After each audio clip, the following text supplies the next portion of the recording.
The Winchester rifle trembled in Emma Sinclair's hands as footsteps echoed across the wooden porch.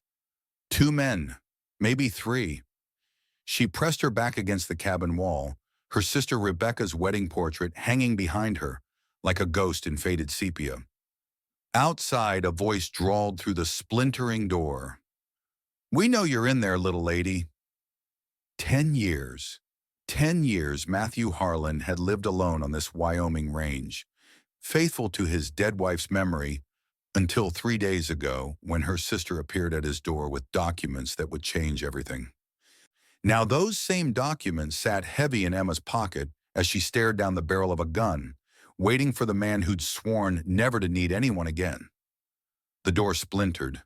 Would he reach her in time? And what price would Decker Holdings demand for their brazen attempt to claim what wasn't theirs? The year was 1887, and the Wyoming Territory still belonged to men who measured their worth in cattle and miles of fence line. Matthew Harlan was one of them, 6 feet of weathered leather and quiet resolve, working 500 head on 40,000 acres of grass that stretched to the Blue Haze Mountains. His hands told his story. Rope burns, barbed wire scars, 2 fingers missing from his left hand, a parting gift from a Confederate cannon at Antietam. Rebecca had been gone 10 winters, claimed by a merciless blizzard that swept through the territory. Matthew kept her things exactly where she'd left them. Her shotgun above the mantel, her blue shawl on the rocking chair, her hairbrush still holding strands of gold. Other ranchers' wives brought him pies. Their daughters found excuses to ride past his property line. But Matthew Harlan had loved once completely, and when that love died, something in him had died too. The fire came without warning. Matthew woke to the smell of smoke and the distant pop of gunfire. Through the window, orange flames leapt from his stable roof against the night sky. He grabbed his Colt single-action Army revolver, the one he'd carried since the war, and stepped onto the porch. A bullet splintered wood inches from his head. "Decker's men," he growled, diving for cover behind a water barrel. He returned fire, the .45 caliber round finding its mark in the darkness. A man screamed, then silence fell across the yard. By dawn, the stable was a smoldering ruin, but the horses had been saved. As Matthew surveyed the damage, he found a man sprawled near the fence line, blood pooling beneath him, one of Decker's hired guns still clinging to life. "He said nobody would be home," the man gasped. "Who said?" Matthew demanded, but the man's eyes glazed over, the secret dying with him. A note was nailed to what remained of the stable door. Final offer, $5,000 for the entire property. Decker Holdings. Matthew crumpled the paper in his scarred hand. Franklin Decker had already swallowed up every neighboring ranch, leaving only Matthew's land standing in the way of complete control. Sheriff Miller rode up as Matthew was digging a grave for the dead gunman. "Can't arrest Decker without proof, Matt." The sheriff shifted uncomfortably in his saddle. "He's got too much money, too many friends in Cheyenne." "Then I'll get proof," Matthew said, driving the shovel into the hard ground. Miller's eyes darted nervously. "Don't do anything stupid. Decker has an army of guns. You're just one man." "One's enough if he's the right man," Matthew said, not looking up. After the sheriff left, dust rose on the horizon. A stagecoach approached, unusual for this remote stretch. Matthew reached for his rifle, wary of another attack. The coach stopped 50 yards out. A woman stepped down, dressed in a traveling suit too fine for these parts. As she walked toward him, sunlight caught her golden hair, so like Rebecca's that Matthew felt his breath catch. But this woman moved differently, with purpose rather than his wife's gentle grace. "Emma Sinclair," she announced, extending a gloved hand. "Rebecca's sister." Matthew hadn't seen her since the funeral. "What brings you to Wyoming, Miss Sinclair?" "I read about Decker Holdings buying up land here." Her eyes swept over the burned stable. "I see they've already made their introductions." She handed him a leather document case. I'm a lawyer now, Mr. Harlan, and technically, I own 20% of this ranch. Matthew stared at the paper, Rebecca's flowing signature at the bottom. That's impossible. My sister was smarter than you gave her credit for. When she fell ill, she transferred a portion to me. Insurance, she called it. Emma's eyes, brown where Rebecca's had been blue, met his squarely. I'm here to help you fight, Mr. Harlan, whether you want it or not. Dawn broke cold and clear over the Wyoming plains. Matthew found 2 dead cattle by the creek, foam around their mouths, poisoned water. Decker's men were watching from the ridge line, rifles glinting in the early light. They're tightening the noose, he told Emma over bitter coffee. Testing our defenses. Emma spread county records across the kitchen table. Decker's bribed Judge Hanson. There's an order of forfeiture for unpaid taxes, despite receipts showing you've paid in full. Legal theft, Matthew muttered. Welcome to the New West, Emma replied. Money makes the law now, not justice. A cloud of dust announced visitors. Franklin Decker himself arrived in a polished carriage, flanked by gunmen. He stepped down, immaculate in his Eastern suit, gold watch chain gleaming across his vest.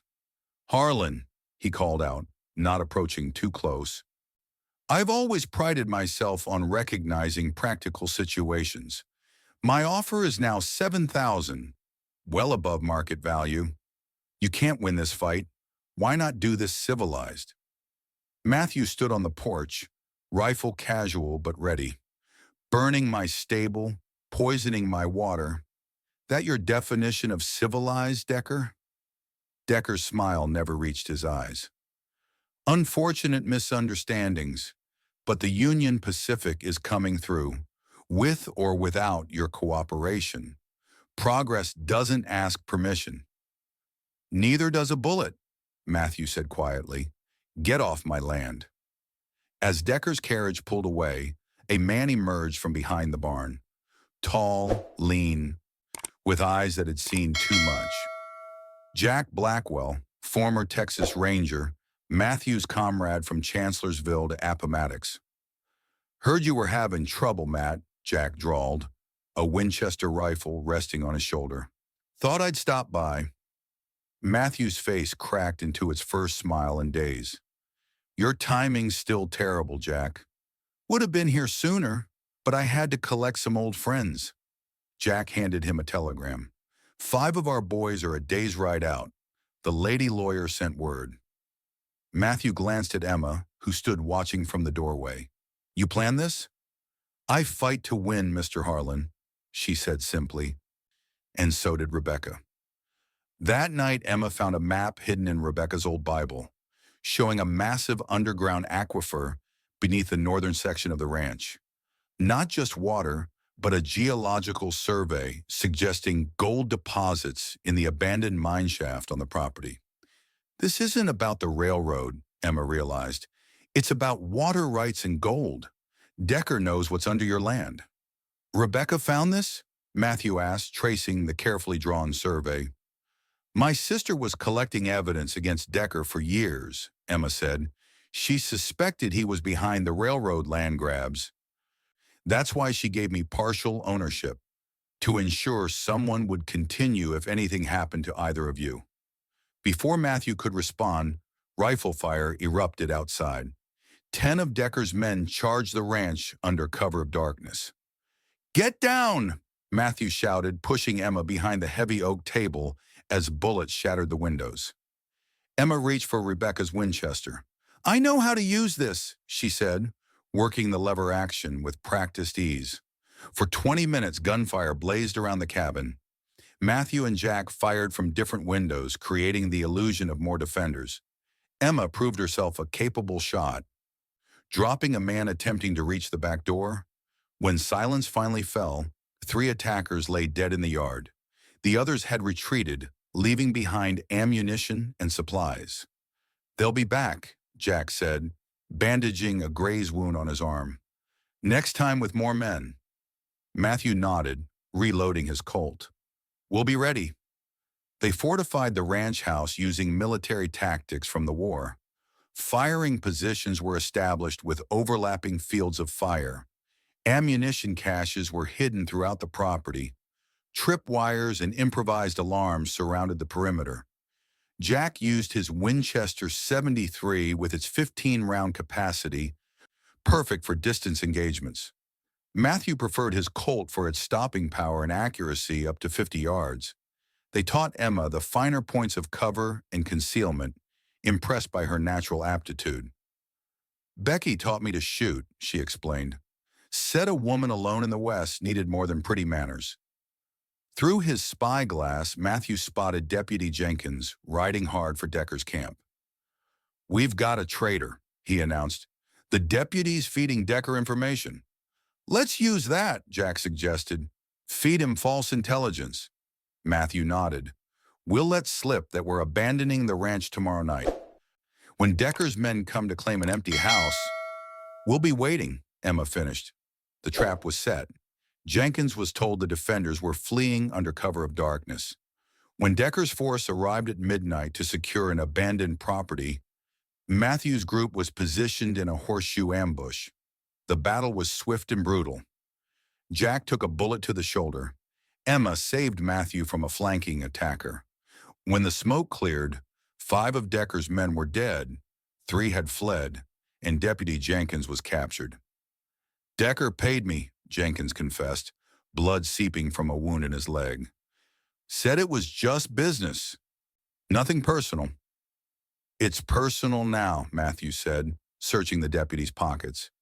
He found a contract, Decker's agreement with Union Pacific to sell the land for 20 times what he'd pay for it, along with exclusive water rights for the next 50 years.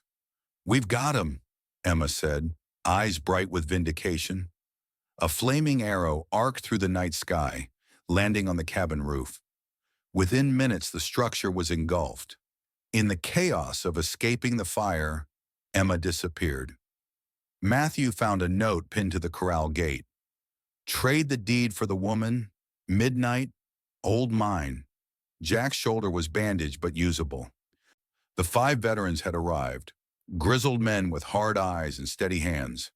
Each had served with Matthew and Jack during the bloodiest battles of the war. Colonel Harris, their former commanding officer, stood examining the crude map of the mine.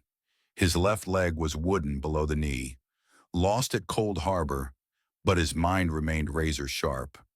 "Reminds me of that fortress at Petersburg," he muttered. Sergeant Daniels, the unit's former sniper, cleaned his Sharps rifle with methodical precision. He hadn't spoken more than 10 words since arriving, but his eyes missed nothing. The Walsh brothers, Michael and Patrick, had been the company's demolition experts. They'd brought dynamite and were discussing blast points in hushed tones. Dr. Thompson, who'd been their field medic, prepared bandages and medicines. "Just like old times," he said grimly. "Except we're all a damn sight older." They gathered around a crude map of the old gold mine drawn from Matthew's memory of its workings. 2 entrances, Matthew explained, marking the main shaft and a smaller air vent. "Narrow passages, poor visibility. They'll have men at both entry points." Colonel Harris studied the terrain. "Classic ambush scenario. We split into 3 teams, creating a diversion at the main entrance while Matthew and Jack enter through the air shaft." Emma's saddlebags yielded another surprise. War Department credentials identifying her as a former Union intelligence operative. The pieces clicked into place: her shooting skills, her strategic mind, her determination. She wasn't just a lawyer, Matthew realized. She was a spy. "Which means she's trained to withstand interrogation," Jack added. "She'll be buying time, waiting for us." Midnight approached. The mine entrance was guarded by 5 men. Inside, another 10 patrolled the tunnels. Matthew and Jack used the old air shaft, descending into darkness as their comrades created a firefight at the main entrance. The Walsh brothers set controlled charges at strategic points, creating diversions that echoed through the mine. Sergeant Daniels picked off guards with surgical precision from his hidden position on the ridge. Colonel Harris led the frontal assault, his wooden leg thumping steadily as he advanced. Gunfire echoed through the tunnels. Matthew navigated from memory, Jack covering their rear. Oil lamps cast long shadows against rough-hewn walls as they moved deeper into the earth.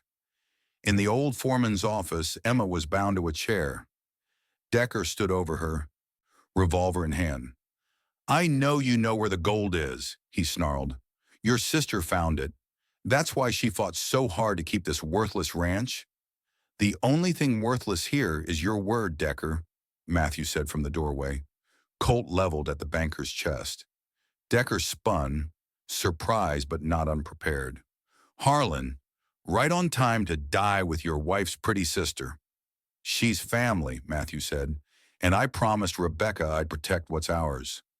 Time seemed to slow. Matthew noted every detail, the hammer of Decker's revolver pulling back, the banker's finger tightening on the trigger, the slight shift in his stance that telegraphed his intention. Matthew's own Colt felt perfectly balanced, an extension of his arm rather than a tool. Two shots rang out simultaneously. Decker's bullet grazed Matthew's thigh, burning a path through flesh. Matthew's shot struck true, hitting Decker square in the chest, the .45 caliber round delivering its devastating force. The banker collapsed, blood spreading across his expensive vest, surprise etched on his face as he realized he'd lost his final gamble. As Matthew untied Emma, the mine rumbled ominously. Support beams, weakened by gunfire, began to crack. "This place is coming down," Matthew warned, helping Emma to her feet. She pulled away, moving to a bookcase against the wall. Rebecca's map showed something. She pushed aside the heavy shelf, revealing a small passage. "There!" They squeezed through as the ceiling collapsed behind them. The narrow tunnel led to a small chamber, and there, glinting in the lamplight, lay the Confederate gold cache, enough wealth to rebuild the ranch 10 times over. "Rebecca found it years ago," Emma explained as they examined the treasure. "She kept it secret, knowing Decker would kill for it. She was gathering evidence against him when she fell ill. And she trusted you to finish her fight," Matthew said, understanding at last. With Decker dead and evidence of his crime secured, Sheriff Miller had no choice but to act. The remaining gunmen scattered or were arrested. The ranch was safe, at least for now. In the weeks that followed, Matthew set about rebuilding. The cabin rose again, larger and stronger than before. The 500 head of cattle returned to their grazing lands, now protected by clear legal title. More importantly, Matthew kept his word to the community. He established the Harlan Sinclair Foundation, using portions of the recovered gold to help families who had lost their land to Decker schemes. 23 families received funds to repurchase their properties or establish new homesteads elsewhere. The Walsh brothers used their share to open a hardware store in town. Dr. Thompson established a proper medical clinic, the first within 50 miles. Sergeant Daniels bought land adjacent to Matthews, becoming a neighbor rather than returning east. Colonel Harris took his portion to Washington, lobbying for better protection for frontier landowners against corporate interests. The Union Pacific was forced to negotiate fairly for a small right-of-way across Matthews' least valuable acreage, leaving the water rights and best grazing land intact. Their original plans to monopolize water access were exposed, leading to federal investigations into their land acquisition practices throughout the territory. Emma decided to stay in Wyoming, establishing a legal practice to help ranchers protect themselves from land speculators. She moved into the newly rebuilt cabin, not as Matthew's wife, but as his business partner and family. Rebecca would be proud, she told him one evening as they sat on the new porch, watching the sunset paint the plains in gold and crimson. "Of both of us," Matthew replied.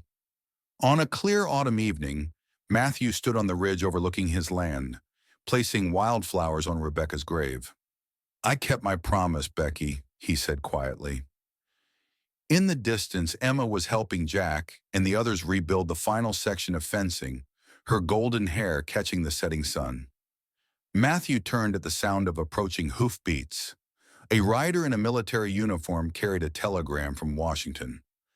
The government was recruiting men with combat experience and knowledge of frontier territories for a special assignment along the Mexican border. Matthew took the envelope, feeling the weight of it in his scarred hand. A new purpose waited beyond the horizon.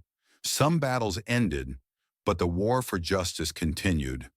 And for a man like Matthew Harlan, honor demanded he answer the call. The Winchester rifle was clean and loaded, ready for whatever came next. Steel boundaries had been drawn, in the land and in his heart. Some worth defending, others worth crossing, but all on his own terms.